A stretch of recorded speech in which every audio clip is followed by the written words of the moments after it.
Dr. Jonathan Reed, at your service. I'm Joe Peterson to some, but Colossus Joe to most. And I don't remember asking for your service, sir.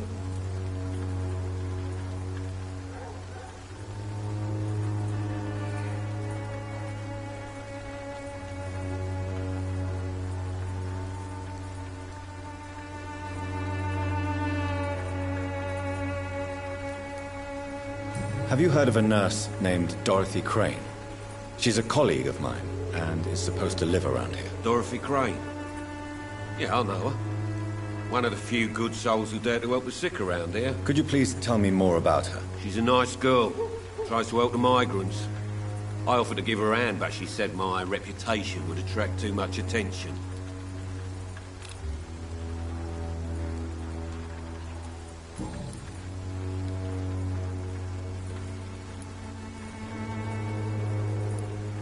According to you, physicians are scarce in this part of town. Why is that? Not familiar with this neighborhood, are you? I guess your fancy colleagues are too afraid of being stabbed in the back. This part of town does have quite a reputation. Would you say it's justified? Totally.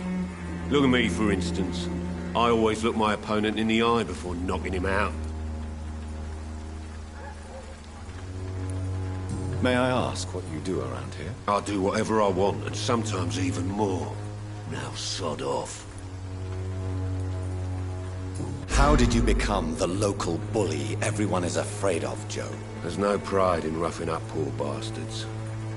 But this is the only job I've found. And it pays well, too. A job?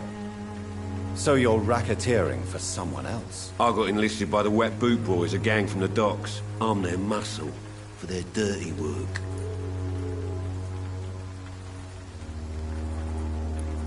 Most people don't become thugs when unemployed. This is a choice you made. I don't care what you think, sir. I do what I have to do for my own reasons, and that's that. I'm not sure Mr. Lewis would agree with your by all means necessary philosophy, sir. Oh, do you really think he's the poor victim here? Barrett can be as sneaky as anyone. Long ago, I even called the bastard my best friend.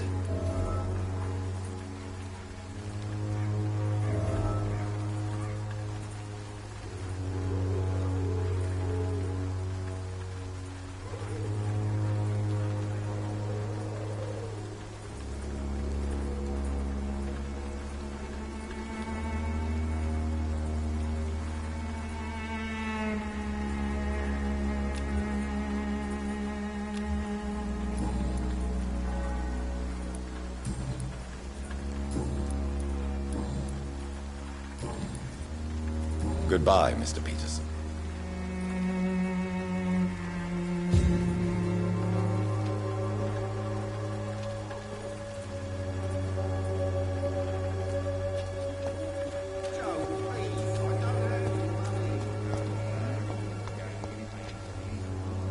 Excuse me, sir. Are you familiar with this part of town? Name's Clayton Darby, reporter. Sorry, I'm new to Whitechapel. But perhaps you could help me since you're a journalist. My name is Jonathan Reed. Dr. Reed, the famous surgeon. I'll gladly help if I'm able, sir.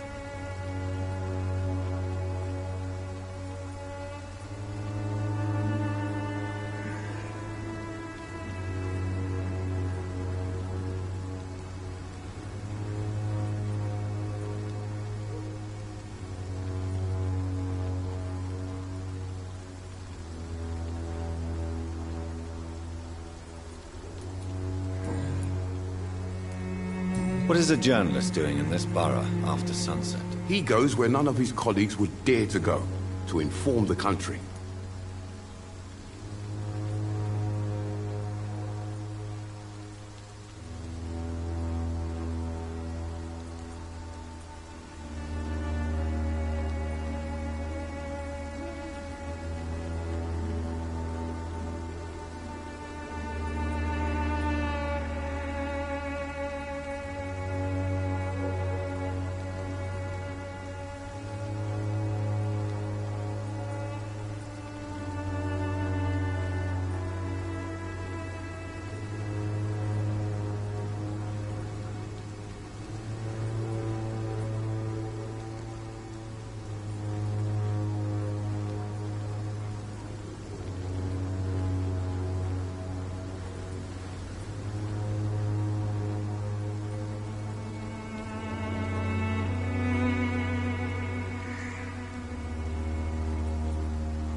So you risk your life to reveal the truth. I saw many reporters do the same during the war. Whitechapel is the crucible of so many untold stories and tragedies. I want people to know them.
That's quite honorable of you. But is the public interested? Not at all, sir. And that's why I'm an independent journalist, hoping to sell some stories. Why are the newspapers keeping silent about the Spanish influenza? It's as though none of you care. There's a war going on. People shouldn't be demoralized by news of deadly diseases.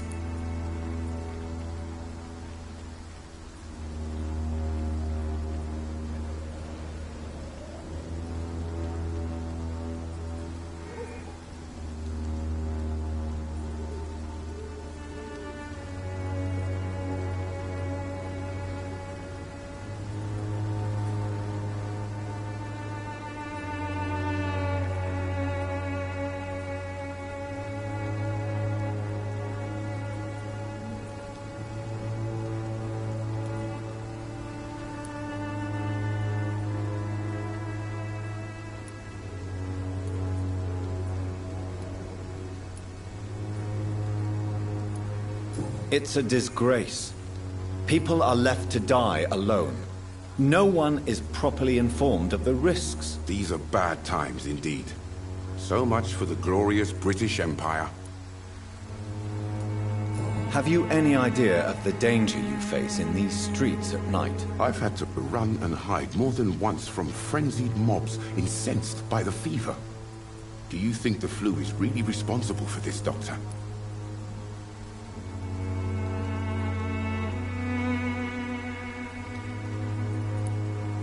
I must confess, some of my rational views have been shaken by recent events. I'll remember to stay away from the district's roughest streets then.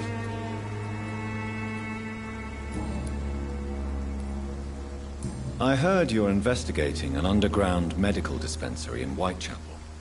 What do you know about it? Not much, I'm afraid. They are wary of strangers, and I'm not really an acquaintance of theirs.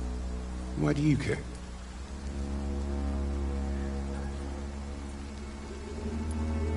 It's confidential. Speaking as a doctor, I'm sure you understand. Are you sure you're not just concerned about the repercussions that a scandal involving a certain Nurse Crane from the Pembroke Hospital would bring? Without a doubt, you are a damn fine journalist, Mr. Darby. What do you know of her accomplice, a man named Darius? I don't know much about the man. He's very cautious. Never goes out. Doesn't seem to have any friends or family. He has no relatives at all? No. Except for that strange man, a poet named Richard Nethercott, who sometimes comes by. Darius would never let him in. Where can I find this Mr. Nethercott? He spends most of his time lurking around Whitechapel, talking to himself or declaring verses. These days, you can usually find him behind the church. He never goes out? No. A few days ago, he unexpectedly did. I followed him, but it was just a ruse to keep me away from his house. Really? How do you know? He went to the nearest mailbox, but just before posting his letter, he ripped it up and threw it away.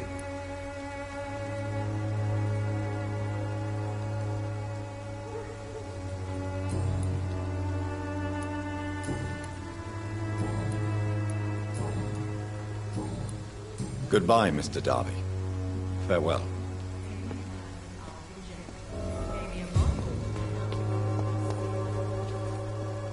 Forgive my interruption. Do not apologize, my son.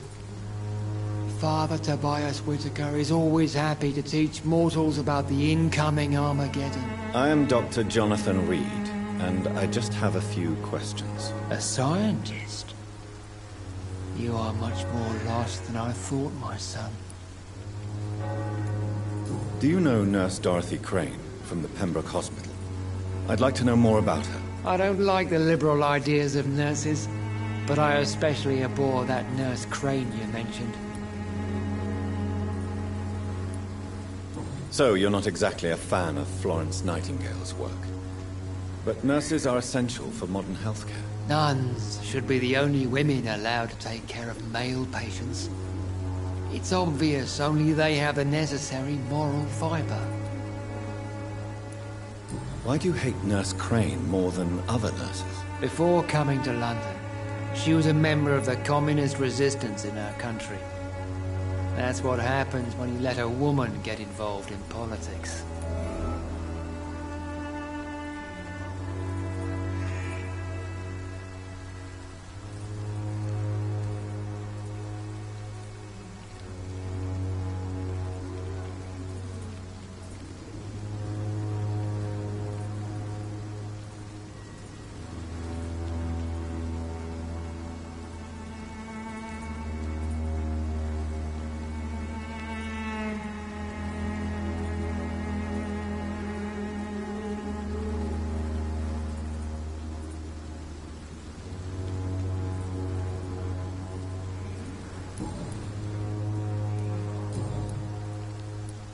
What do you mean when you say that I am more lost than you thought? All scientists are entangled in a world of causes and consequences, and most of them can't see the plain truth. Quite a judgmental opinion, if you ask me. But what do I know? Blinded by science as I am. But you are seeking answers, aren't you? Answers about the Armageddon about to strike the city. Answers about the hidden truth. I am. But the answers I seek are based on facts, not superstition.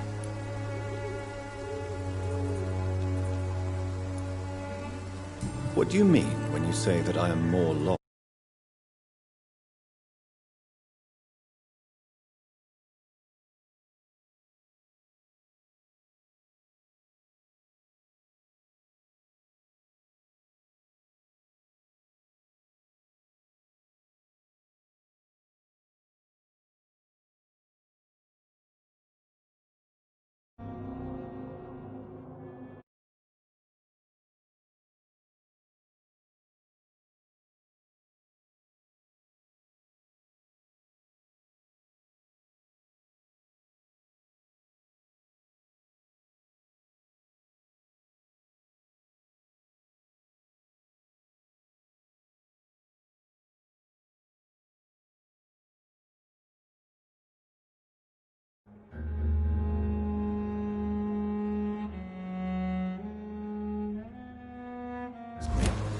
But what do I know?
Well, I suppose I can spare a few minutes listening to your so-called truth. As a doctor, you must be aware of the decimating epidemic. But let me tell you that this so-called Spanish flu is just the beginning of the end. What do you mean? The beast is finally revealing itself, corrupting the flesh and the heart of men. With my own eyes I have seen them, those minions from the abyss. I have heard enough. Goodbye. Good evening, Mr. Whitaker. It's Father Whitaker, my son. So, are you still lost in your rational delusions?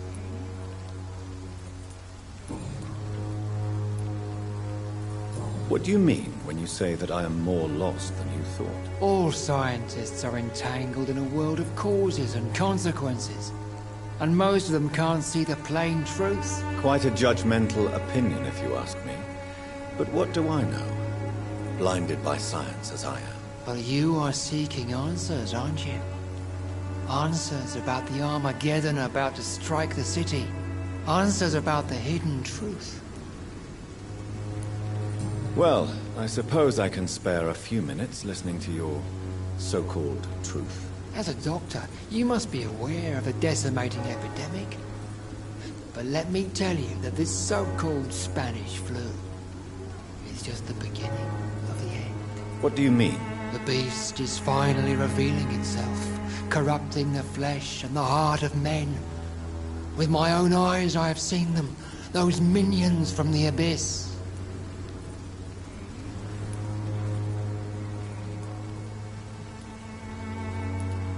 Really? And what would be your answer to this biblical threat? We must fight the disease before this legion outnumbers us. But not with scalpels and microscopes. No.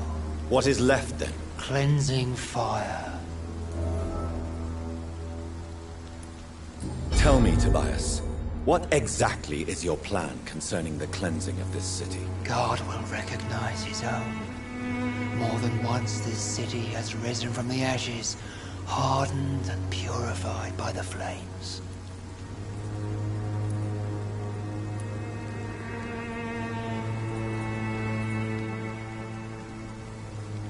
Purification by fire has proved useful, but where do you stop? Burn the clothes? The buildings? The corpses? Worse? Your lack of faith is predictable. But my task is to convince rational minds like yours to see the light. This is God's will. You're mad. And dangerous. You're nothing but a soulless butcher. A small-time Torquemada. The Savonarola of Whitechapel. My son, if you think salvation is a free gift, go listen to the lies of that pompous fool, Joseph.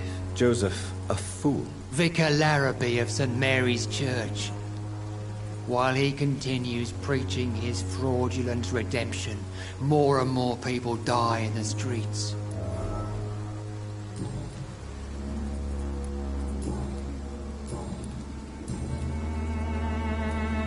Have you any friends?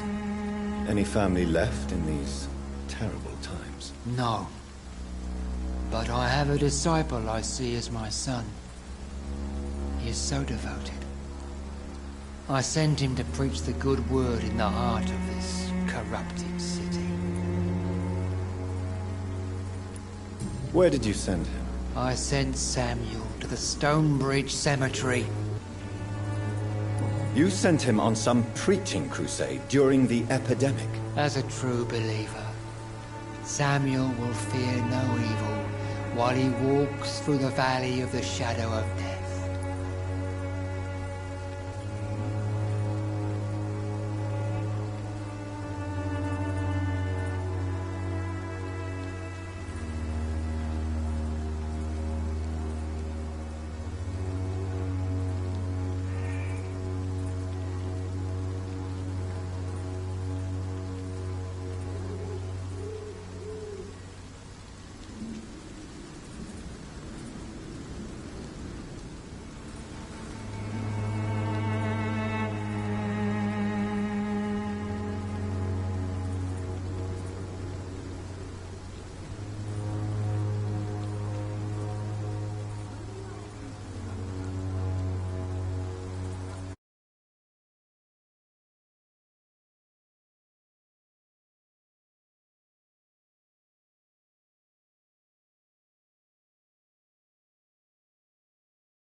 I have heard enough for tonight.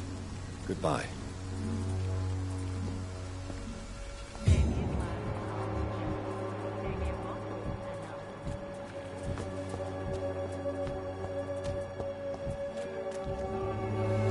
Don't be shy, handsome. What can Christina do for you? I'm not looking for what you're selling. But I'd like to ask you a few questions, if I may. I'm a doctor. Dr. Reed. All right then, but be quick. Though I usually get paid when I open my mouth. Do you know Nurse Dorothy Crane from the Pembroke Hospital?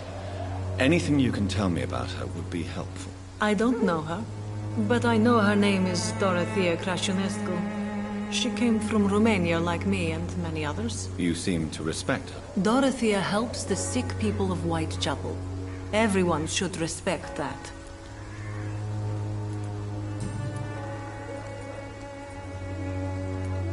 Christina, have you been examined?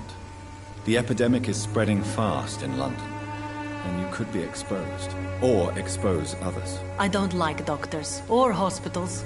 but I don't like you asking questions. Considering your line of work, I assure you it is only a matter of time before you have health issues. If it is going to happen, it will happen. Right now, I need money. That's what's important. You can put your own life in danger, that's your decision.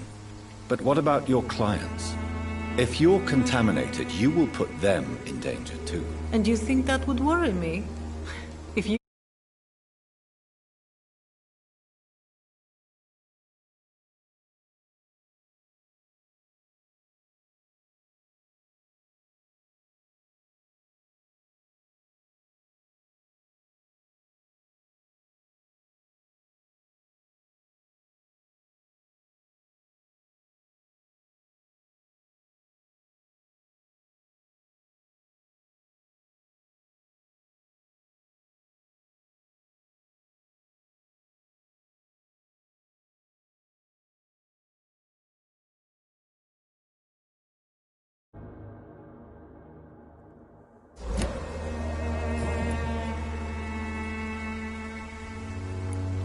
Clayton Darby claims he will expose the crisis in Whitechapel to all of London.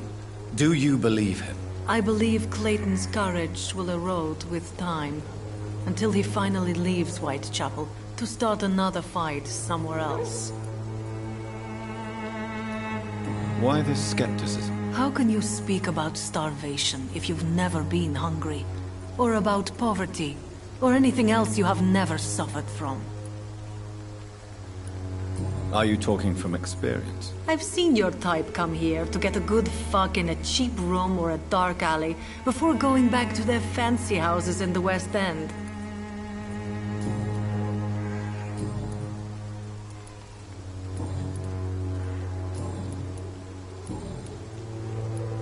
Tell me about yourself. Are you joking with me? People don't usually come to see me for conversation. I have no interest in your work. I am, however, curious as to what led you into this career. Short story. The war, exile, and England. This country is not especially welcoming. I've been refused many jobs because of where I am from. I had few... I always thought I was the master of my own fate. But now I know we don't always have control over our lives. I don't judge you. You know, this money is not only for me. I have good reasons to need this money quickly, but it is not your concern, Doctor.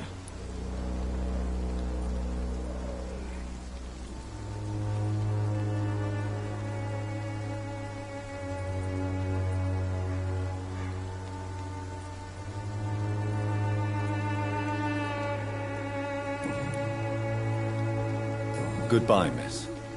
Take care of yourself as best you can.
The walls of your home will not protect you, for there is no protection against malevolence and trickery. You are blinded by your false faith, imprisoned by your daily routine.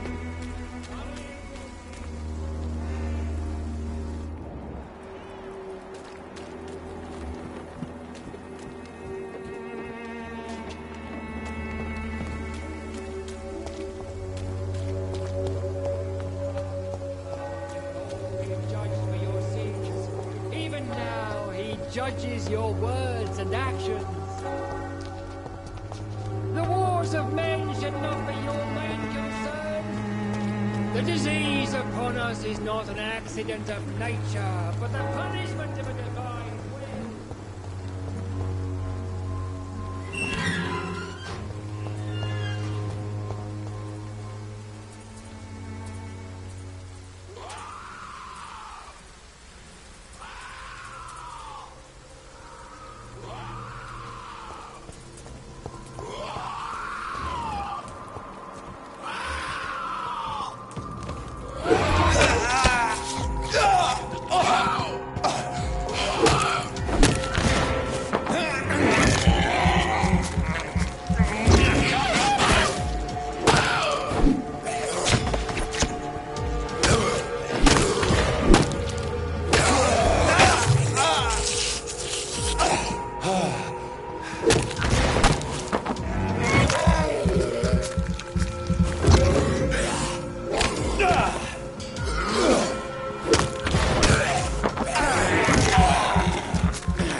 Some of us come to this world already touched by gruel.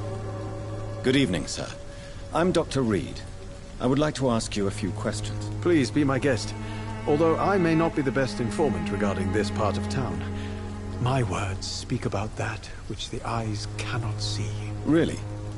Are you an artist of some kind? I'm a poet, sir. Richard Nethercott, at your service.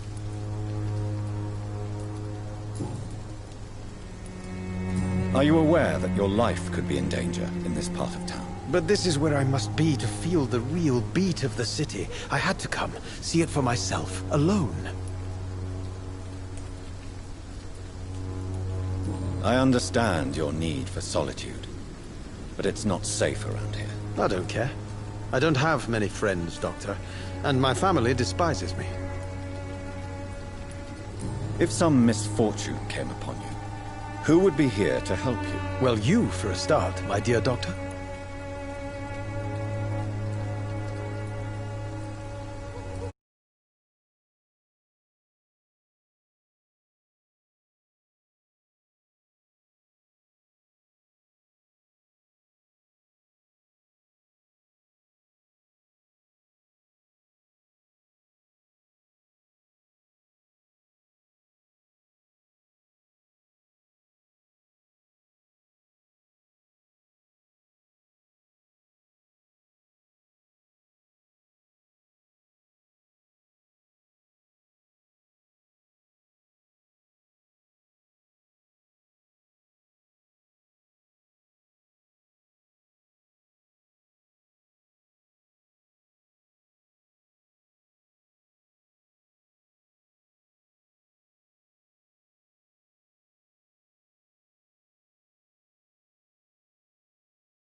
May I ask what you're doing at this hour of night, sir? Do you live here? Not at all. I'm just enjoying the pleasure of a quiet walk. Though night talks are always preferable, if you ask me. Especially with strangers.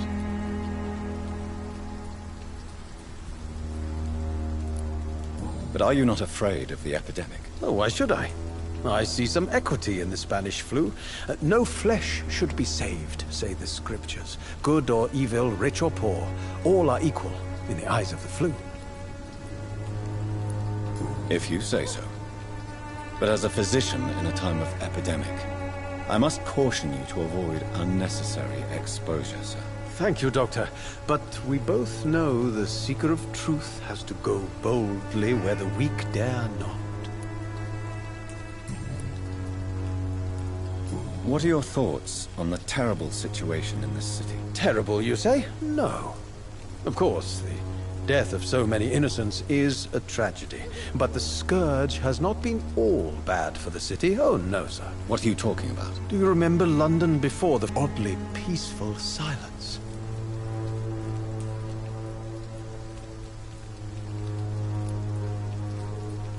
Yes. The enjoyable silence of the grave. You have a unique perspective on the situation, I must admit. Most people fail to understand my perspective. I don't blame them. But how could I call myself a poet if I veiled my feelings?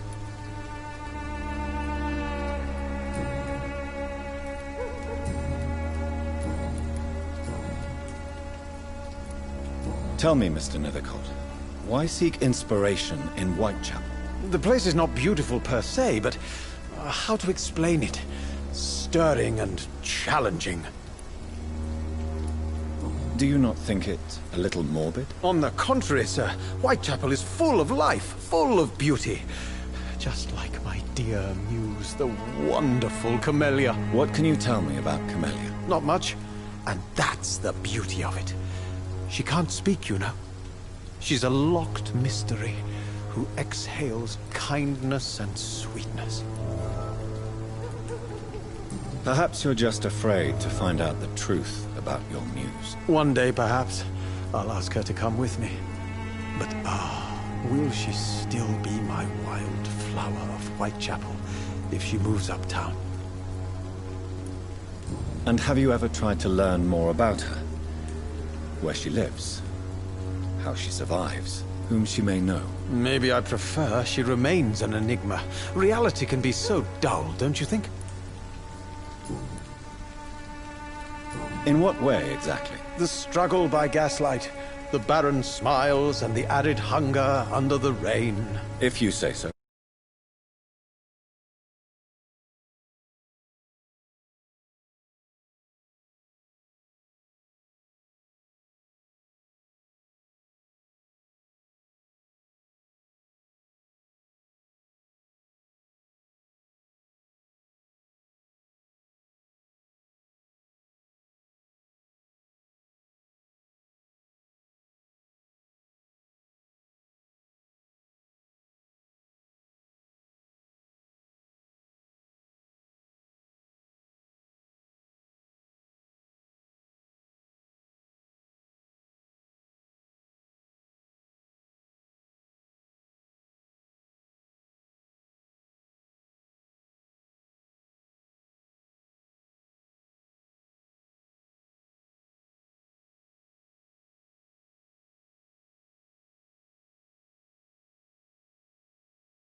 stripped humanity raged across each street. Vivid, of course, yes.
And what about the poignant distress? Oh yes, the poignant distress. You see what I mean, don't you?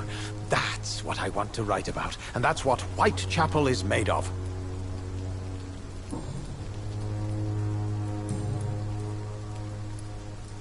May I ask you a few questions about the district? Extraordinary part of town, is it not?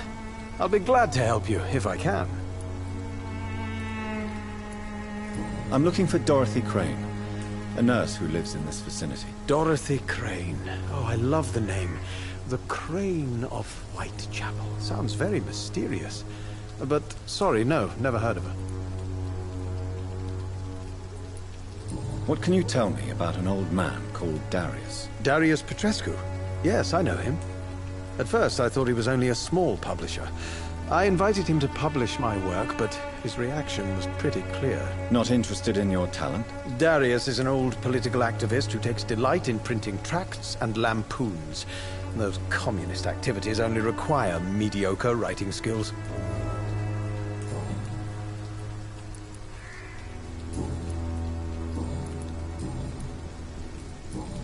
I'll leave you alone, sir.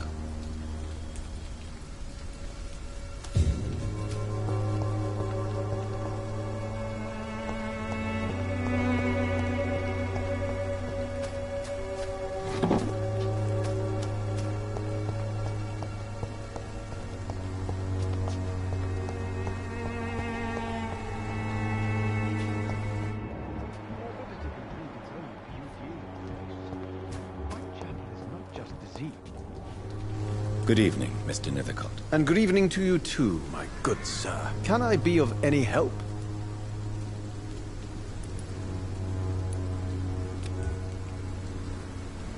Do you need medical attention, sir? It may be wise to let you prescribe me something.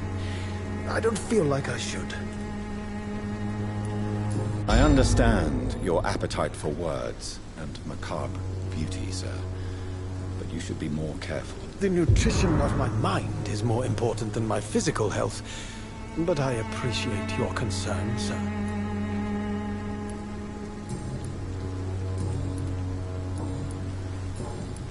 I'll leave you alone, sir.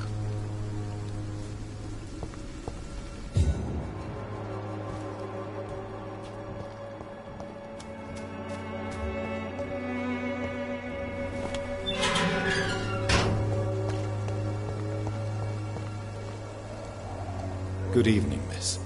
I'm Dr. Reed. I'd like to ask you a few questions. I know what you're thinking. A tall stranger who meets a girl in the street at night. It reeks of the penny dreadfuls. But I mean you no harm, truly.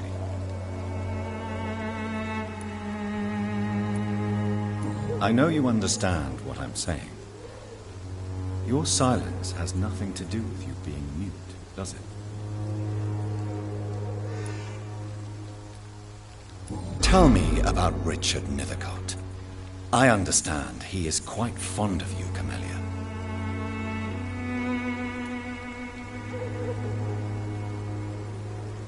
Very well. Goodbye, then.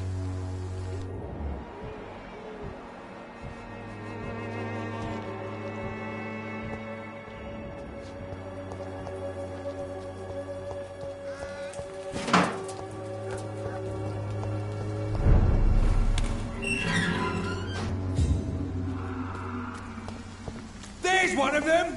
What? I shall fear no lion!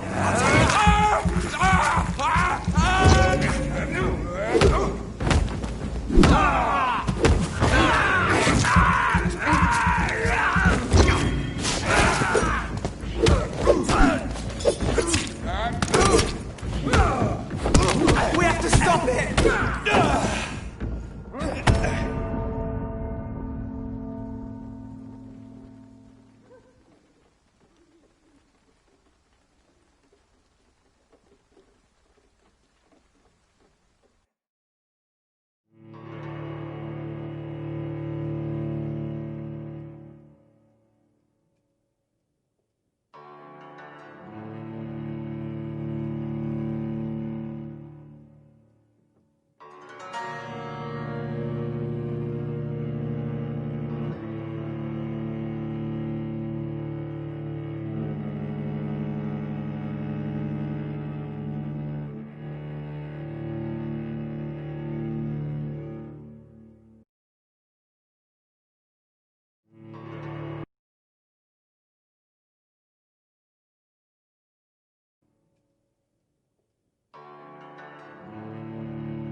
Leech spotted! Watch out! Go on back to the shadows!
Crush the lead!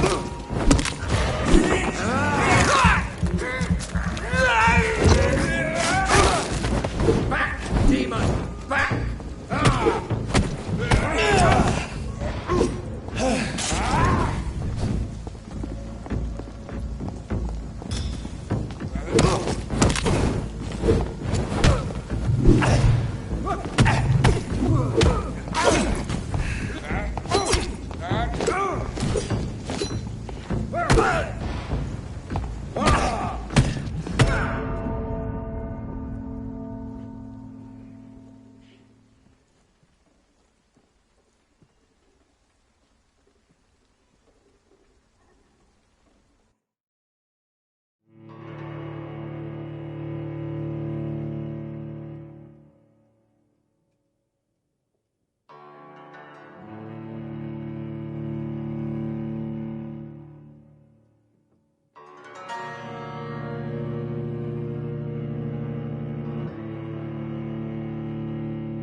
Leech spotted!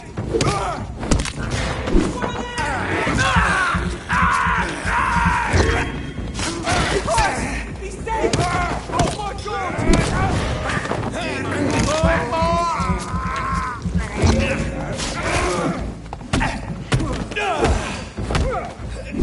I shall...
beast!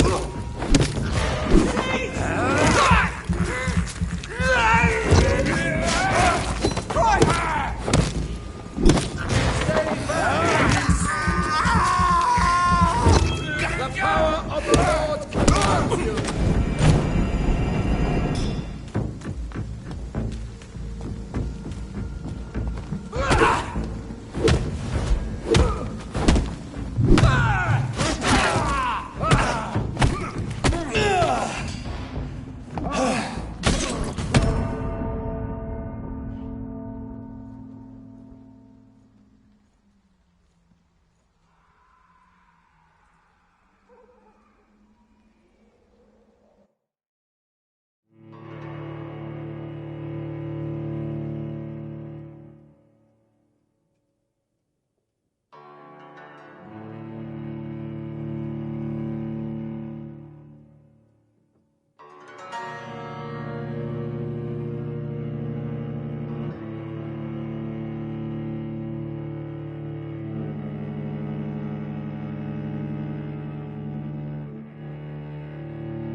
The content of Darius' letter to his children could give me more leverage to enter. Darius is a bit less of a mystery now. It should not be that difficult to incite him to let me in.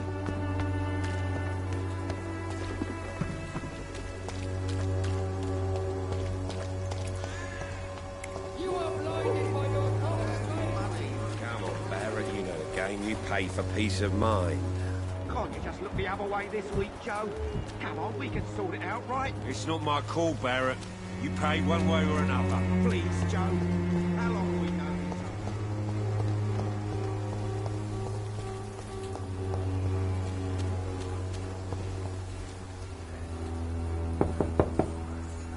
each Mr. Petrescu, just 1 minute, please. You again? Go away. Sir, wait. Stop this nonsense. I know Nurse Crane is here. Shall we speak man to man, you and I? All right. Speak up. Don't you see we're on the same side? We fight to help the poor, sick, and abandoned. I'm nothing like you, Mr. Doctor. Yes, you are. You too believe in providing medical care without charge. You know what we have to sacrifice to make the world a better place. I have to admit your words have conviction. All right, I'll let you see Dorothea. Don't make me regret this, though.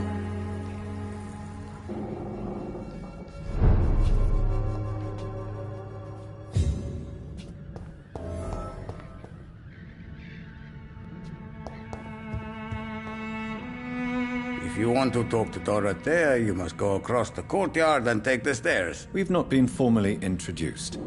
May I ask your name and occupation, sir? I am Darius Petrescu.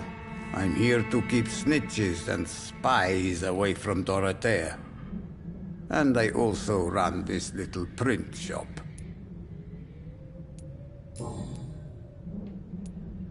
So Dorothy's real name is not Crane? Like myself and many people in this area. Dorothea is from occupied Romania.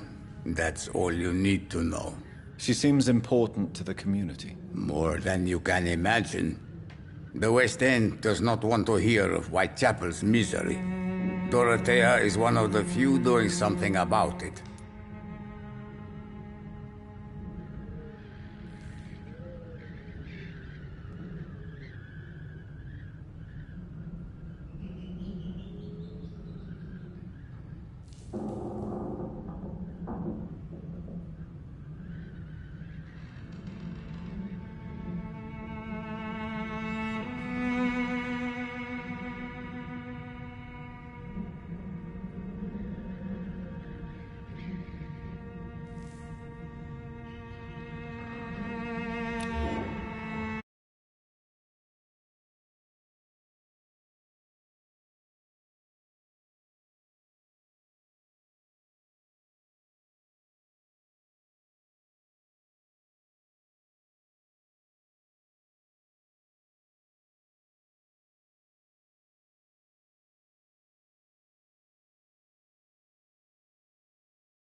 Tell me everything you know about Camellia, the mute florist. I do not believe in the afterlife, Doctor, but I'm almost convinced Camellia is an angel.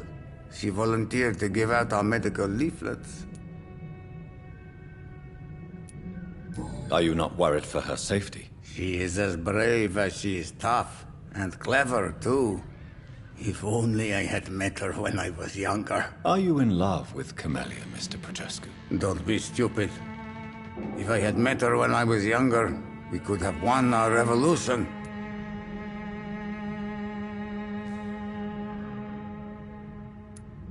Who is she, really? Do you know where she's from? She's not from around here, that's all we know. Camellia is not even her name. It's her favorite flower. You say she has no close family? Well, there's that awful poet who constantly follows her around like a lost puppy. A good man for sure, but a very poor writer. Tell me everything you know about Camellia, the mute florist. I do not believe in the afterlife, Doctor, but I'm almost convinced Camellia is an angel. She volunteered to give out our medical leaflets.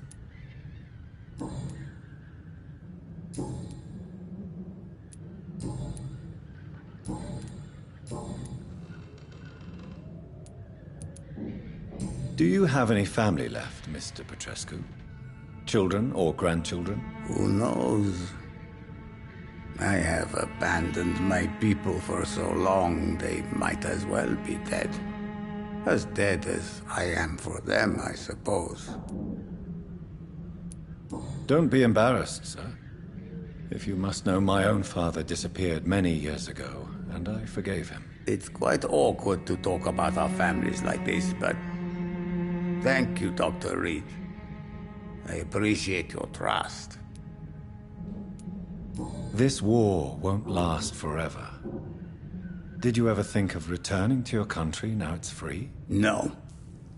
I have taught strength and determination to my sons and daughters. I'm an old, dying man who only has memories of better times to cherish.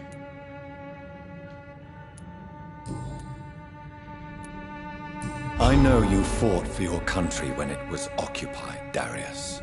Tell me more about it. I know my days are numbered, and I know I won't see my homeland again.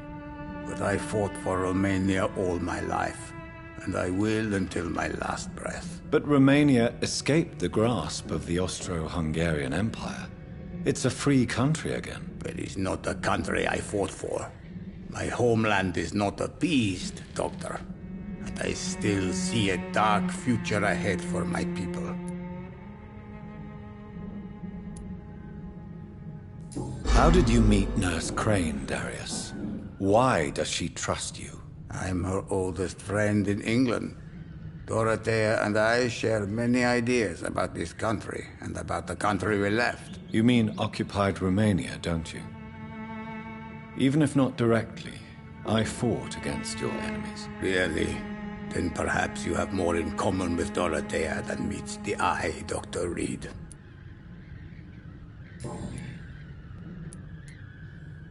Goodbye, Mr. Petrescu.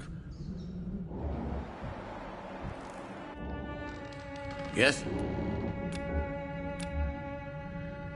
Goodbye, Mr. Petrescu.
I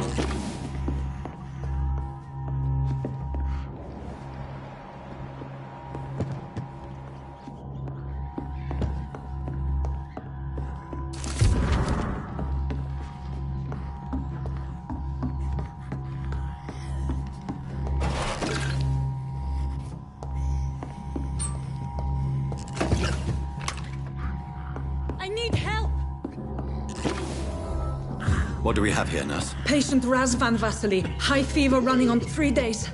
Complaints of dizziness, muscle aches, and head pain. Diagnosed with influenza. Treatment? Aspirin and salicin for the fever and discomfort. Liquids for dehydration, but he's having trouble keeping even water down. Thank you, nurse. Anything else I should know?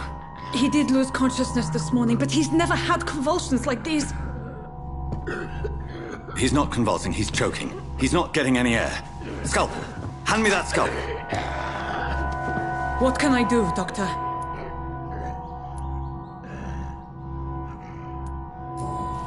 It's too dangerous to operate with these convulsions. Sedative, nurse. Do we have any anesthetics? I'm sorry, Doctor. None at all.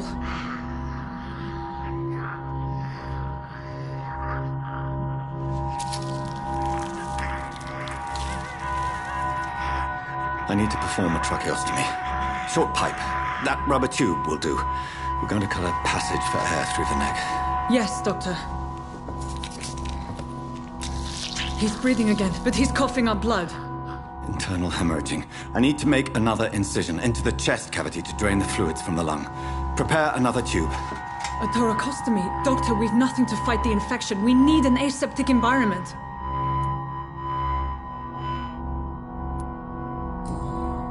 Right then, Nurse Crane. What do you suggest we do? I've no idea. I'm not the doctor. Time is of the essence. We need to perform a thoracic drain. Yes, Doctor.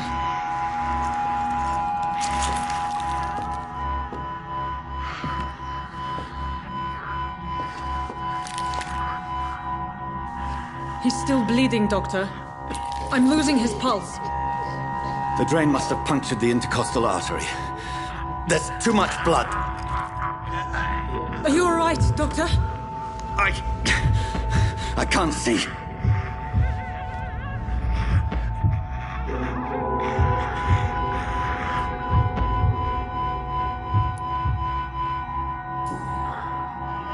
I must first suture the artery. Find the wound. The source of the blood. Needle and thread, Doctor. Good. The stitches are holding. How's he doing? We're losing him. We've lost his pulse. He's dying, Doctor!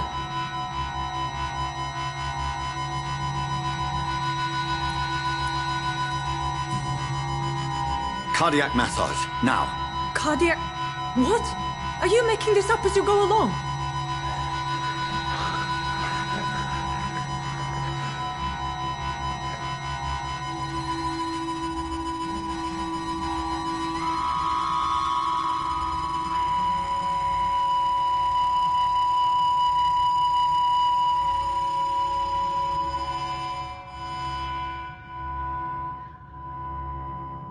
We've lost the pulse.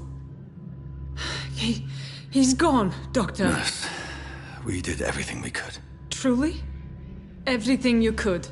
Is that how you'll report this in your log? Is this how the war went? Piling up one poor corpse beside the next?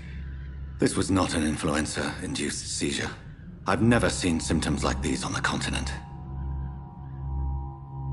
Neither have I. But the previous symptoms leading up to this attack were the same, indistinguishable from the epidemic. No.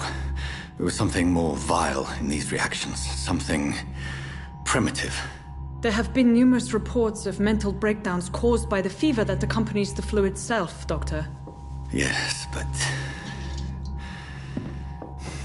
I'd best take some samples of the blood for analysis.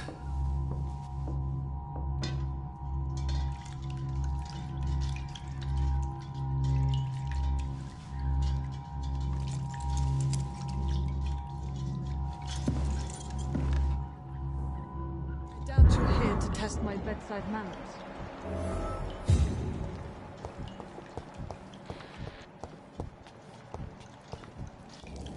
I suspect it was more than intuition alone that led you to us. So, how might I be of service, Dr. Reed?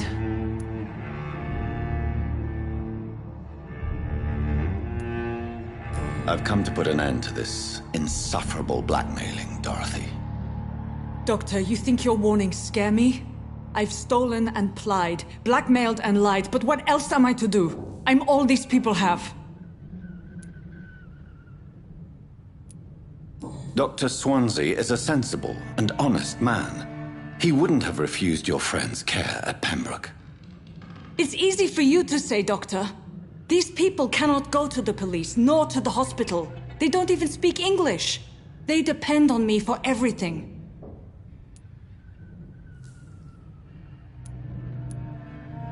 But why Lady Ashbury? Why her, of all people? She's pristine and proper, all right. But that she-wolf in sheep's clothing murders the poor for sport. I have her where she belongs, and I'll milk her for all she's got.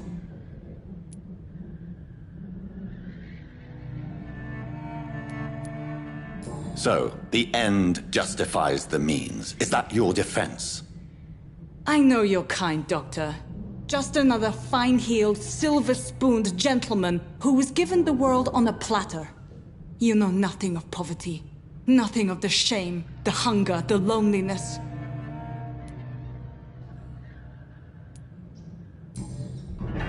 You've convinced me of the sincerity of your actions and their noble justifications.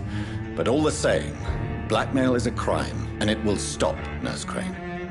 So, are you going to turn me over to the authorities?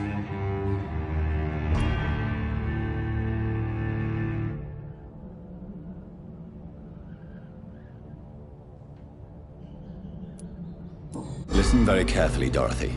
You will erase from your memory everything you pretend to know about Lady Ashbury and Pembroke Hospital. Let that rich bitch off the hook over my dead Nurse body. Crane, enough.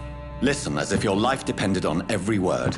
I know you've a generous heart who gives freely to those in need, but you shall walk away from the shadier streets of your business. I will never abandon... Dorothy, the discussion has come to a close. Your clandestine activities in the Resistance are over. Let it go.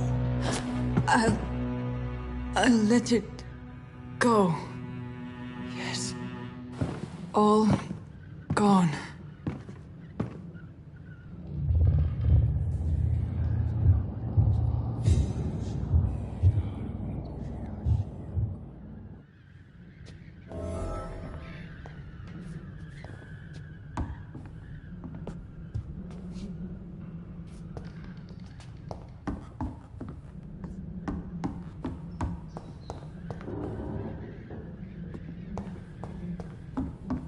It's locked. I cannot enter.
Steady, boys! We've got one of them here! It's one of them!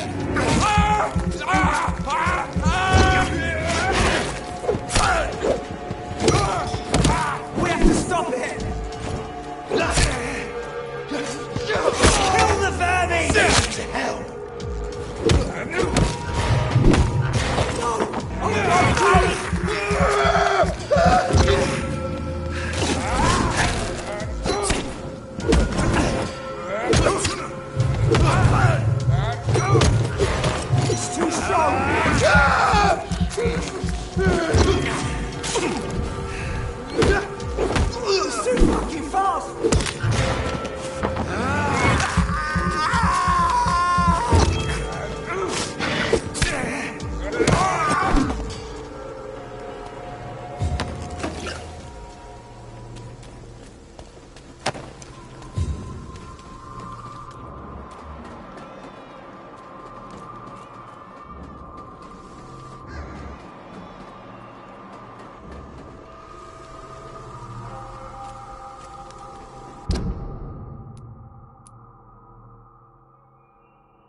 by many. Even the flu... Good evening, my dear colleague. Goodbye, Miss Wanderer. Perhaps we'll talk again. Bloody hard, boy.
can't believe I'm doing this.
Good evening, Mr. Petrescu. What are you doing here? I could ask you the exact same question, Mr. Doctor. Now leave me alone. I heard what happened to Nurse Crane. How do you feel, Mr. Petrescu? Everything was going well until you arrived. Dorothea helped people and will be sorely missed.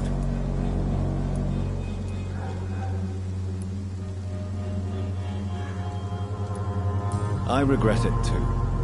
I wish she'd continued working at the Pembroke Hospital. She was a good nurse. So you put an end to the operation.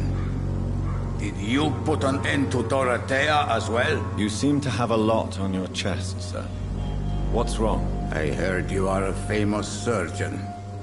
Tell me, what did you do to Dorothea? She was so bright, so clever. Then you made her an empty shell. I didn't use drugs or medical trickery, Mr. Petrescu. All I did was talk to Nurse Crane. I promise you. But what happened to her then? After you left, she did not even recognize me. Then she got careless and sick, and I had to flee. Tell me everything you know about Camellia, the mute florist. I do not believe in the afterlife, Doctor, but I'm almost convinced Camellia is an angel. She volunteered to give out our medical leaflets.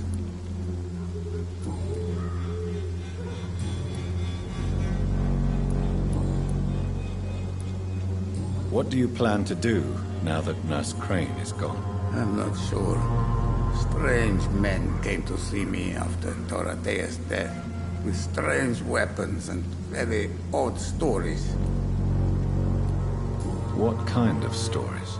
Stories all Romanian children know. It was as if I was home again. Vampires, Mr. Doctor. Vampires.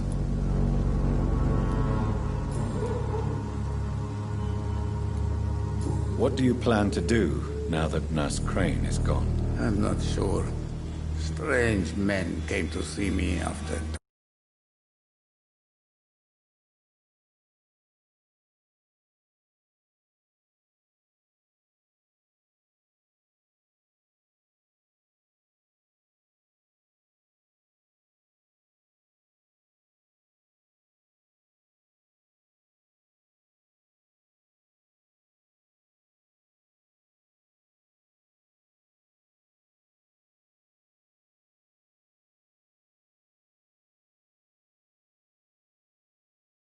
Very odd stories.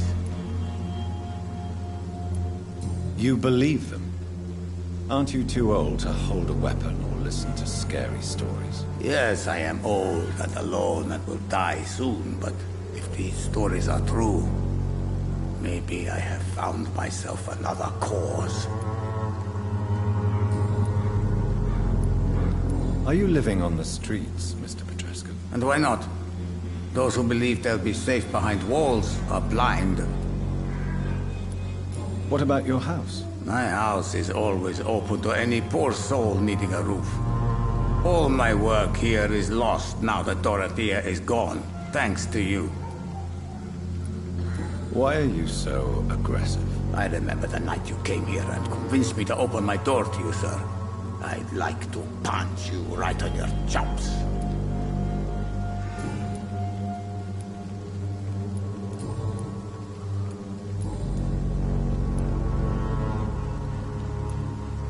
Tell me everything you know about Camellia, the mute florist. I do not believe in the afterlife, Doctor, but I'm almost convinced Camellia is an angel. She volunteered to give out our medical leaflets.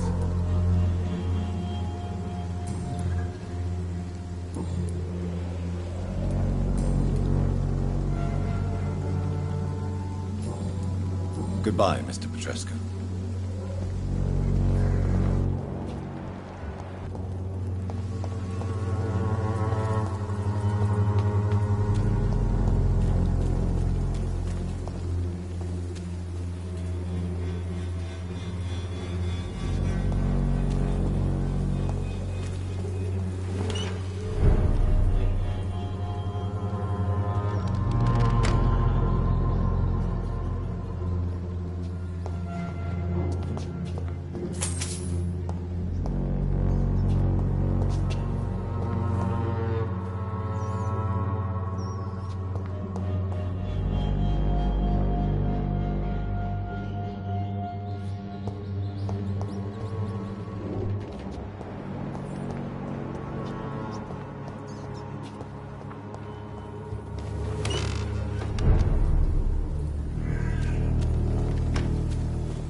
It's locked, all right.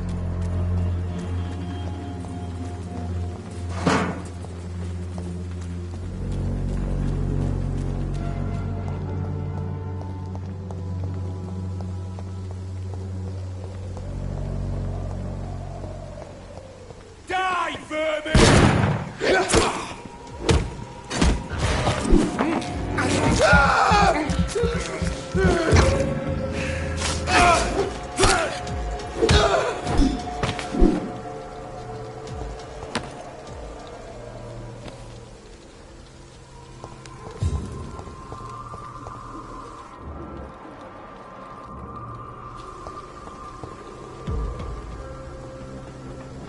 Inside is mine! It's an ancient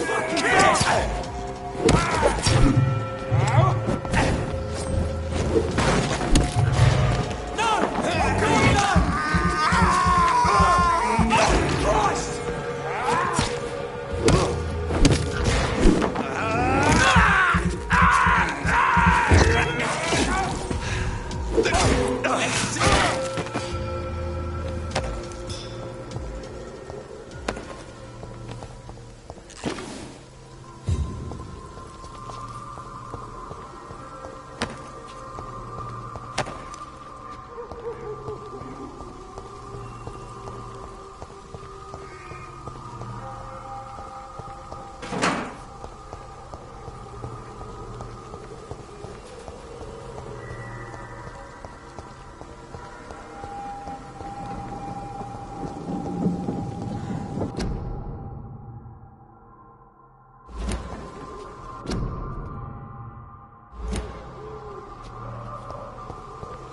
I cannot enter.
taken up my father's business.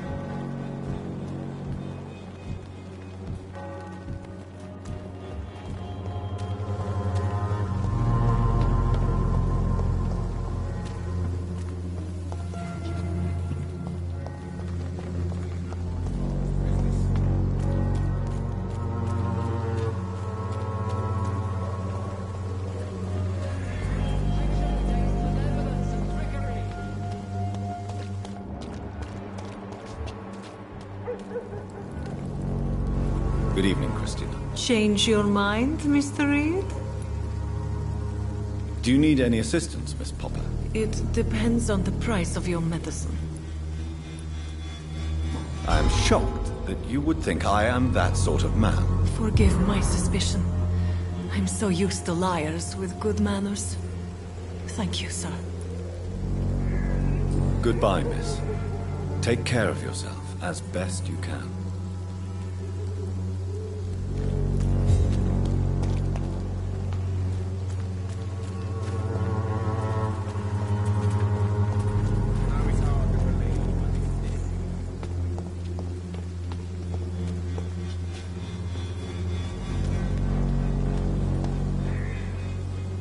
Soon the time will come when you will all be judged for your sins.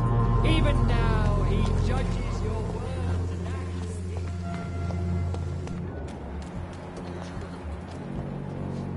I'm cheap and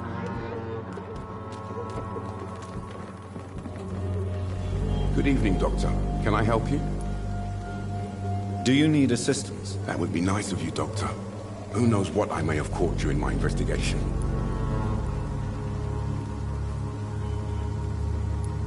I will see you later. Goodbye, Mr. Darby. Farewell.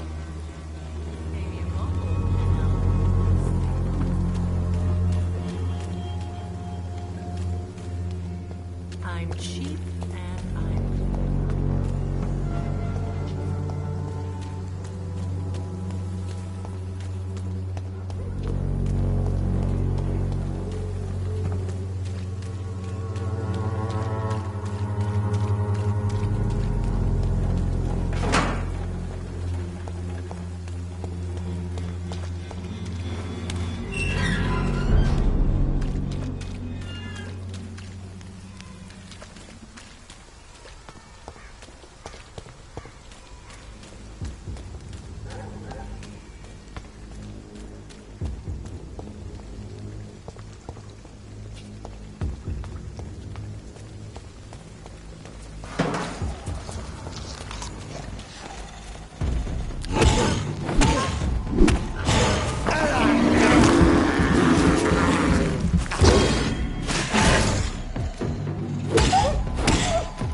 It's locked.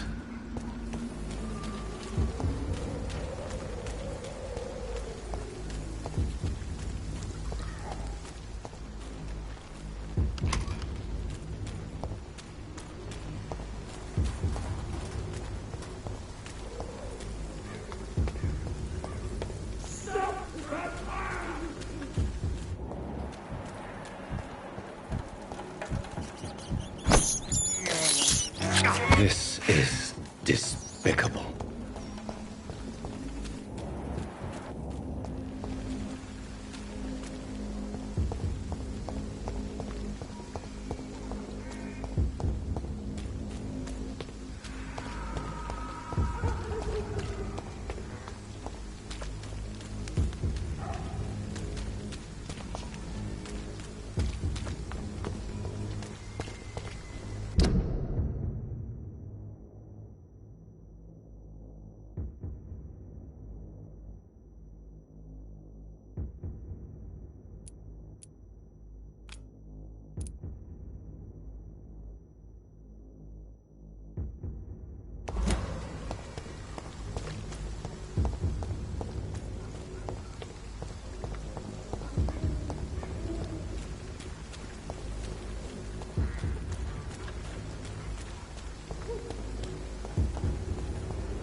human blood. Whoever left these marks did so deliberately.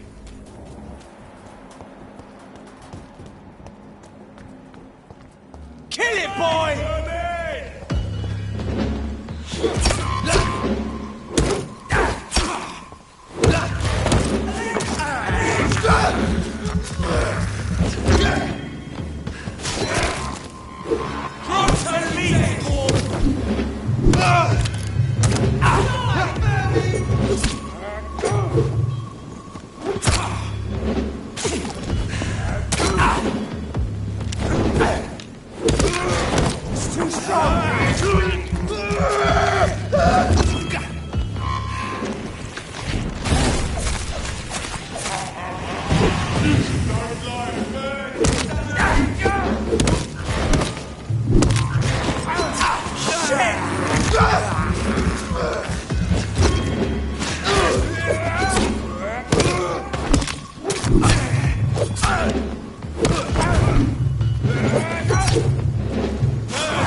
I can't believe I'm doing this.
Good evening, Mr. Fiddick. Good evening, Dr. Reed.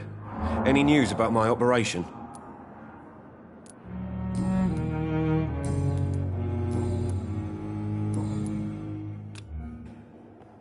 Is there anything else that's bothering you? Can I help in any way? Really? Why has no one else asked me that since I got here? I thought I was in a hospital. Unfortunately, you are not the only person who needs help. And complaining about it won't do you any good. Well, perhaps you're right, Dr. Reed. I'm sure if me missus was still alive, she wouldn't be happy with me going on like this. Goodbye for now, Mr. Fiddick. I'll see you later. You always knew the words to calm the children, Eric. As for me, what a blundering idiot.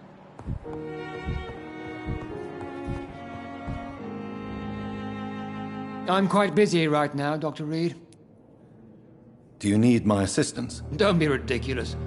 I'm capable of dealing with this myself. I've just not taken the time to do so.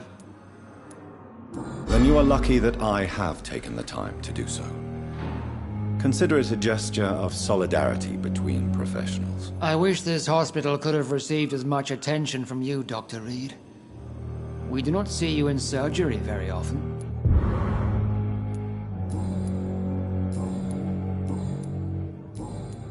Thank you for your time. We'll talk later.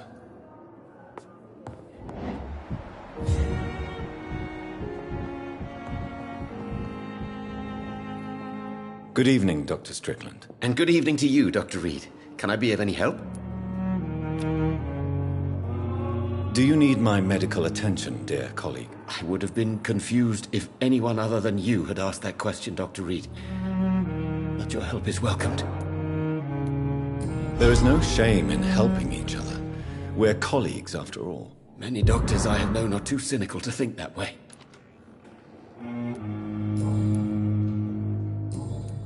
Goodbye, Dr. Strickland.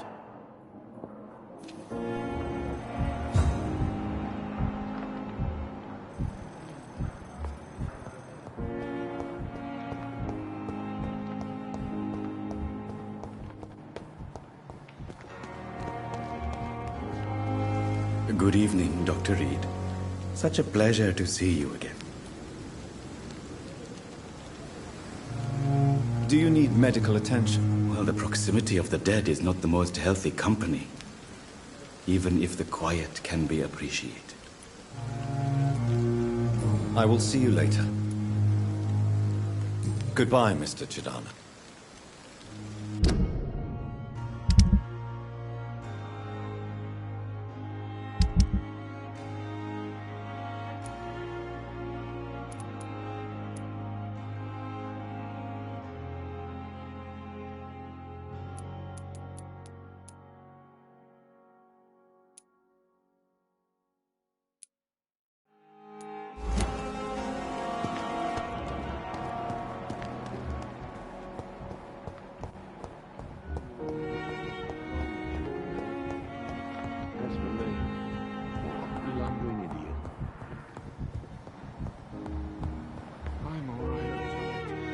Good evening, Doctor.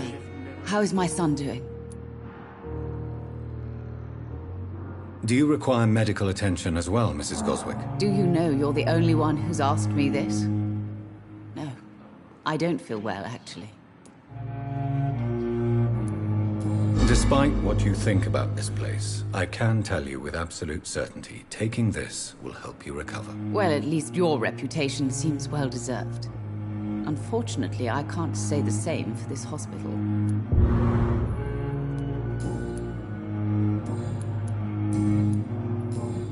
Goodbye, Mrs. Goswick.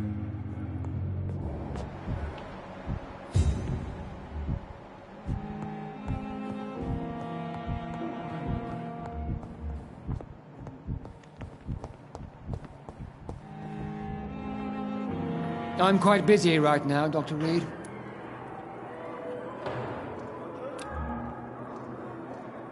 Thank you for your time. We'll talk later.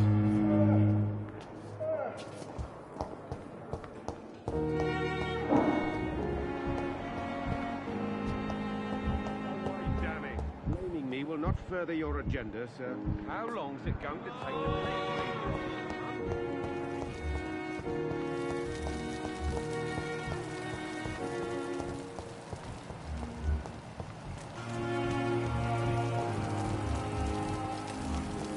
Dr. Pembroke is so lucky to have Dr. Reed, you know. I met him in New York once. If only there were more of us, with less resignation and more determination. I know I can count. I wish I could say the same.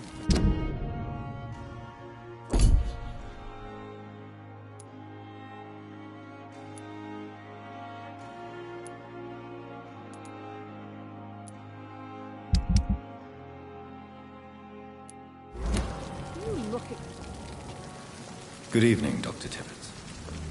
Dr. Reed, any good news to share?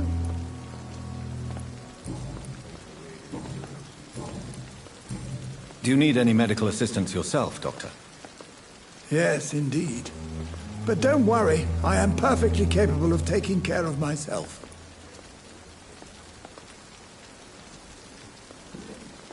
I will see you later. Goodbye, Dr. Tibbets.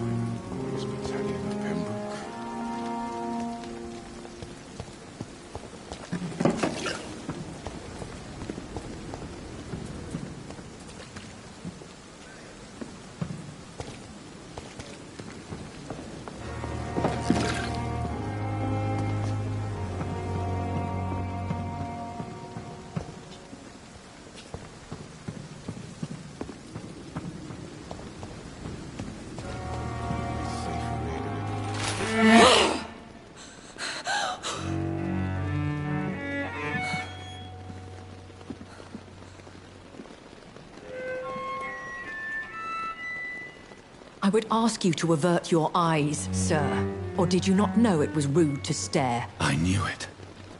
Speak up, Dr. Reed. I like a man who speaks his mind.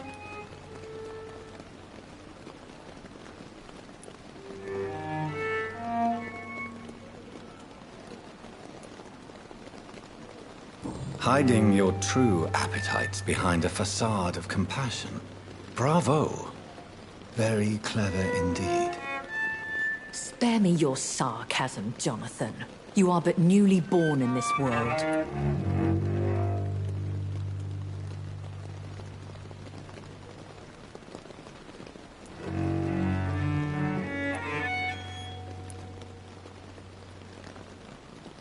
No need to apologize, my lady. I know exactly what you endure. The situation is somewhat awkward nonetheless. I have not been observed sustaining myself for many decades. I have to say I'm a trifle embarrassed. Anyway, I have concluded my inquiries concerning your blackmailer. I see. Please excuse my agitated state. Under normal circumstances, I wouldn't let anyone see me in this condition. The case is closed, your ladyship. The person who took advantage of you has, shall we say, seen the error of her ways. So who was it? My lady, the blackmailer was dealt with using the utmost discretion. The culprit's identity is of no relevance. Thank you, Jonathan. That is exactly what I needed from you.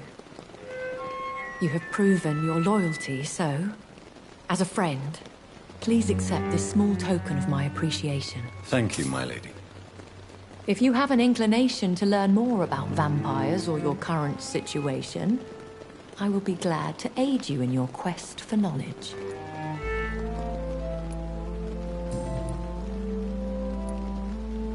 I don't understand. Why was I created and then left for dead?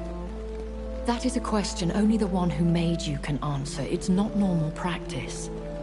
I doubt even if you find him, he will answer you, considering how cruelly he treated you. So me being a vampire could have been a mistake. I very much doubt it, Jonathan. Contrary to the legends, it is not as simple to make another vampire by just biting someone. I'd like to avoid creating another vampire by mistake anyway. Tell me. The process is dangerous. It could even kill your potential progeny. If you did decide to sire an offspring, they must drink of your blood, Jonathan. I've been hearing a voice talking in my head. Is this some kind of insanity? It feels like the voice of the vampire that created me. Hush. Tell no one this. It would be unwise to talk of such things amongst British immortals. Speak no more of your maker.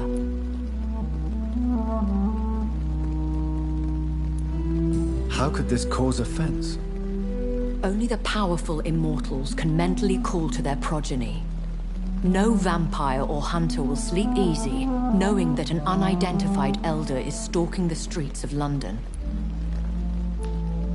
Excuse my forwardness, but... are you my maker? Me? Goodness, no. Only a foolish immortal would create a progeny without taking precaution, and I'm no fool. A vampire?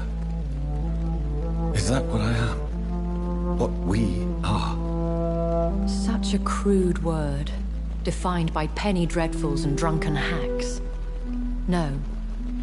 You are now an Ekon, and that you shall remain. Are you an Ekon too? Yes, I am. We are the closest thing to what man refers to as vampires. Forget what you think you know about us. So we are Ekons. How can I identify us amongst other vampires? How to put it? All Ekon are vampires. But all vampires are not Ekon. We are but a branch of the immortal tree.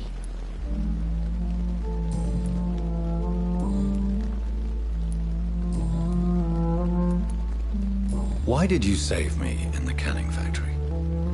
I could hardly stand by and watch such a promising young blood as yourself be torn to shreds by some gutter scowl. William Bishop wasn't the vampire that created me then? No, Jonathan. Whatever their strength and demeanor, Skulls are the progeny of careless vampires. It cannot be the other way round. What type of vampire is a Skull? Not a true vampire. The deformed offspring of lesser vampires. It is a shame these creatures run wild, slaves to their baser instincts.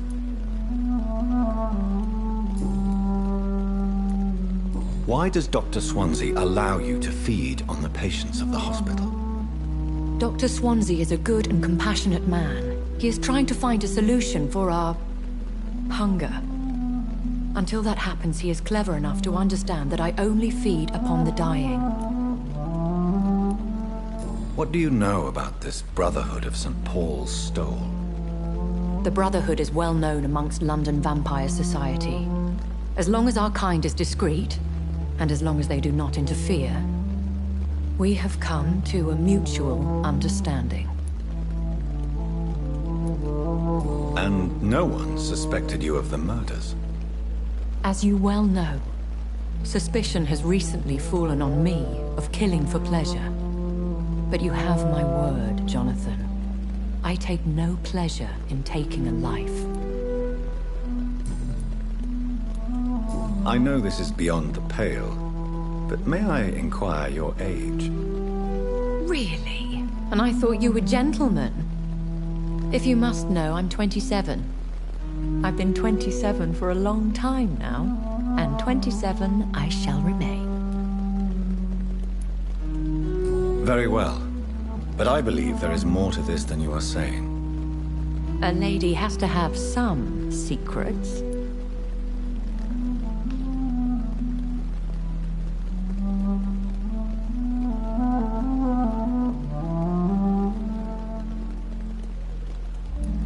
And who bestowed upon you this eternal youth? My maker.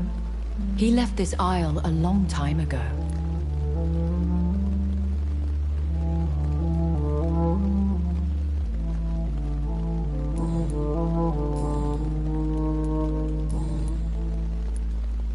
When I awoke, changed, I was chased and attacked by vampire hunters.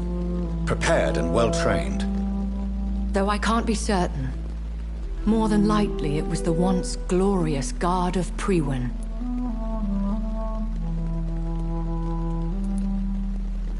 Once glorious, but still dangerous.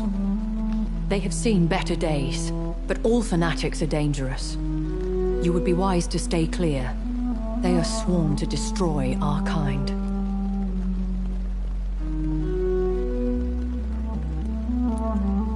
You make them sound like some sort of cult. More a society, and like all the best ones, a secret society. I thought them almost gone, but it seemed they have been recruiting. I've been away from London and England for 3 years. This isn't the city I remember. Things have gone from bad to worse here, Jonathan. I've lived in this city for a long time, and I've never seen it like this. The Spanish flu has hit London that bad. Yes, but it's not just that. I've heard things. Things I've not heard for a very, very long time. There are whispers in the shadows. Something far worse than the Spanish flu is here in the city. What is it you fear? Fear has long since flown this form. But there is something malevolent circling us. I feel fear is merely waiting in the wings. Are there many vampires here in London? Immortals are of a rare breed, and we often tend to hide. But you may occasionally meet some of us at night. Do you know any of them? Have you an idea of the identity of the vampire who attacked me? You mean your maker? No, Jonathan, I have no clue. But I fear he or she is as careless as cruel.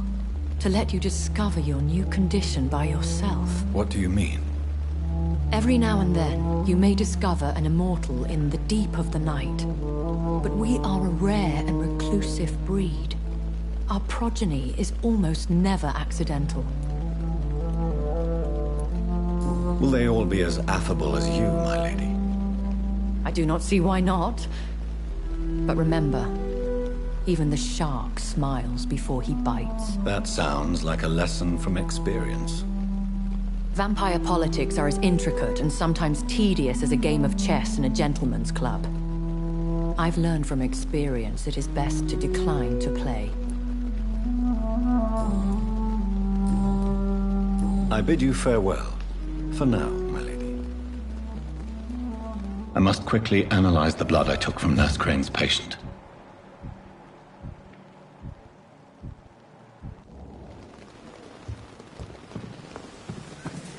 Another night with the glorious battalion of Pembroke.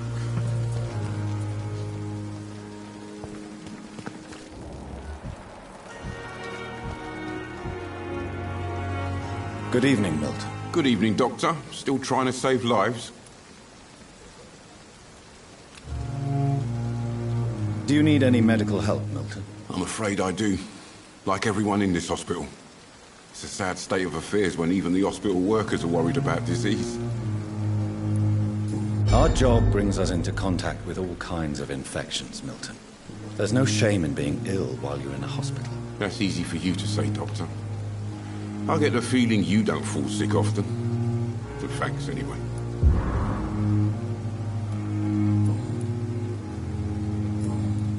Goodbye, Milton.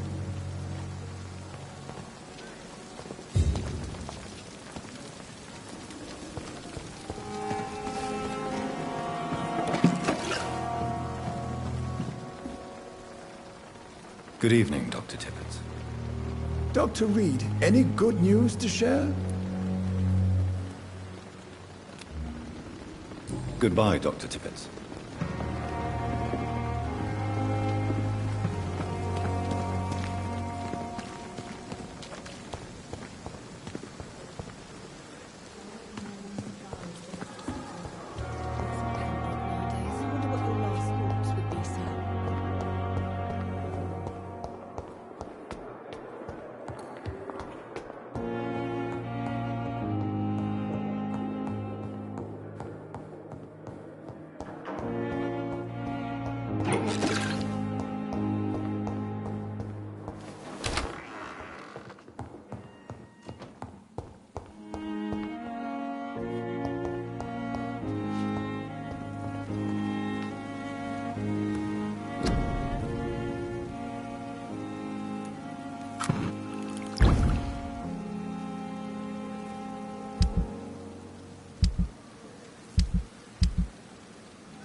Razvan Vasily was infected by Spanish flu, but also has the highly unstable blood of the Skulls.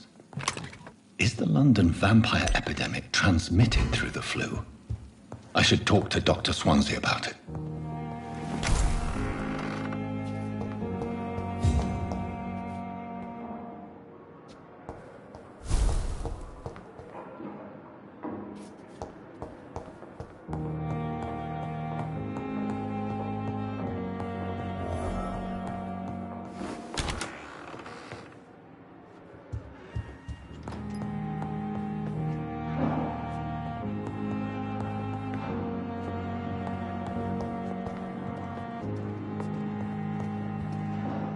Evening, Edgar. Could I get your professional opinion? Please speak, but I have something important to tell you. This strain of flu, it's very different from the one I saw in Europe. It's downright peculiar. Really? What makes you say that?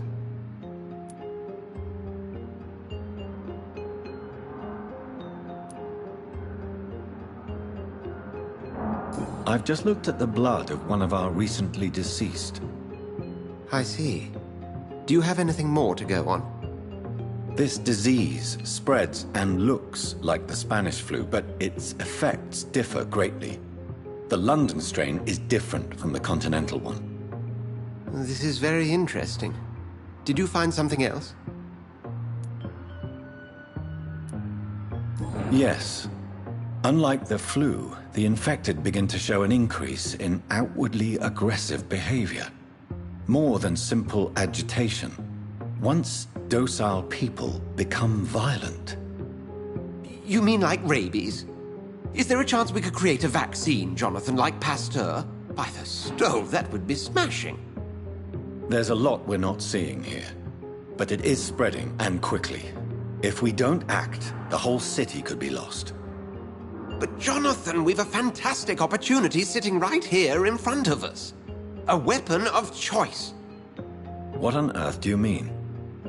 Why, you, my dear boy. With your expertise and your blood, we could isolate the properties that course through your veins. Think about the possibilities.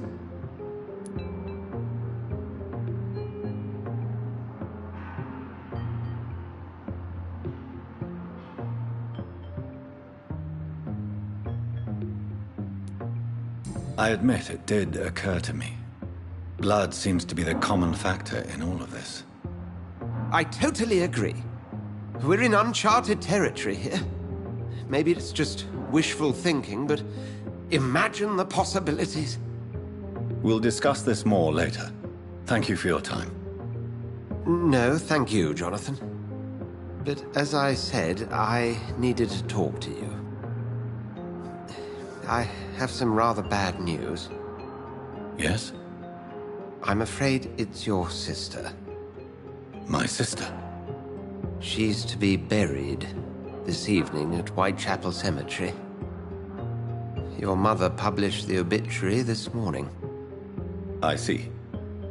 I'm sorry, Jonathan. Please accept my condolences.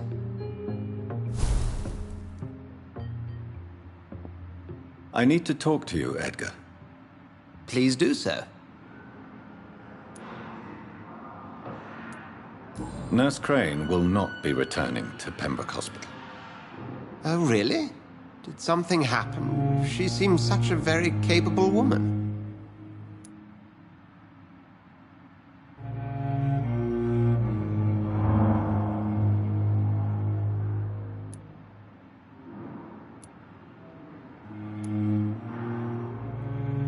She was blackmailing Lady Ashbury. Thought she was murdering patients as some sick upper-class game. Nurse Crane was playing a dangerous game. She's lucky Lady Ashbury abhors violence. So you manage a hospital financed by a vampire? Yes, Pembroke was founded by Lady Ashbury. She's also our largest donor.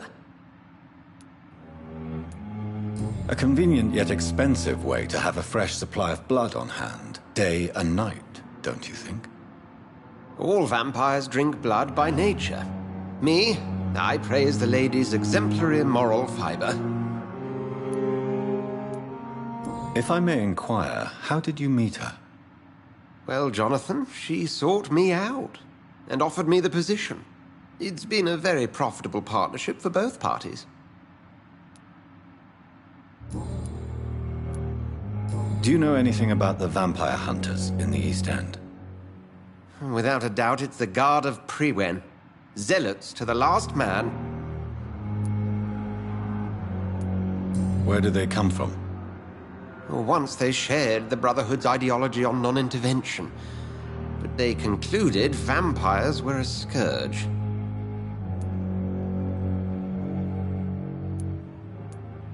They're definitely well organized and equipped. They're extremely dangerous and not to be trifled with. To them, you're a feral beast, and I, your accomplice. We'll talk later. I need to talk to you, Edgar. Please do so. We'll talk later.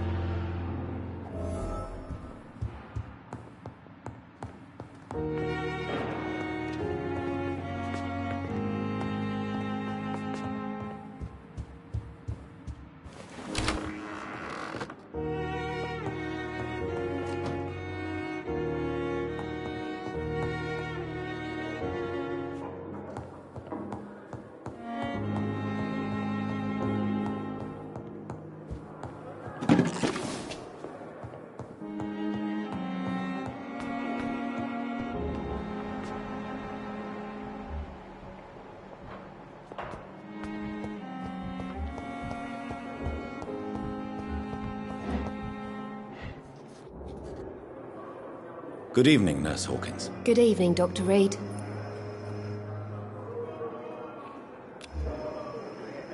Do you need medical help yourself, Nurse? I'm afraid I've contracted some illness, Dr. Reed. Not under my watch, Nurse. Take this. You'll feel better. Thank you, Dr. Reed. Goodbye, Nurse Hawkins.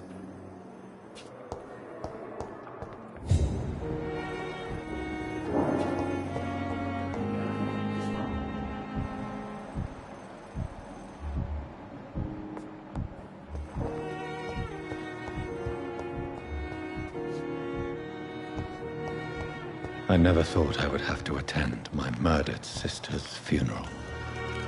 Good evening, Dr. Reed. Such a pleasure to see you again. Do you need medical attention? Well, the proximity of the dead is not the most healthy company, even if the quiet can be appreciated. Don't take too many risks with your health, Mr. Chidana. None of us are immune to this disease. And that is a good thing. Death and disease is a constant reminder of our mortality. But you have my thanks, Dr. Reed. Goodbye, Mr. Chidana.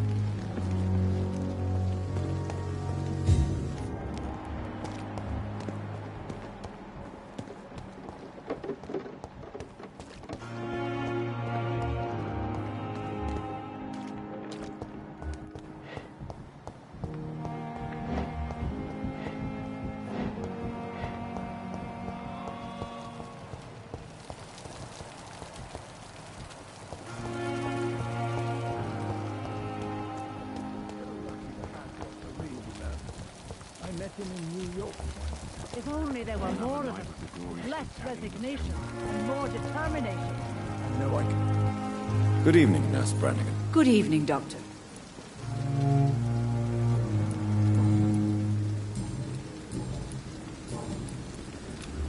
Do you require medical assistance, Nurse? I will be fine. As soon as I can get some sleep. Nurse, you won't be able to help people if you're sick. Take this, and do try to get some rest. I'll try, Dr. Reed. Thank you. Goodbye, Nurse. Call me if you need assistance.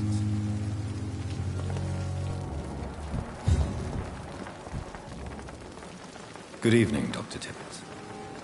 Dr. Reed, any good news to share? Goodbye, Dr. Tippett.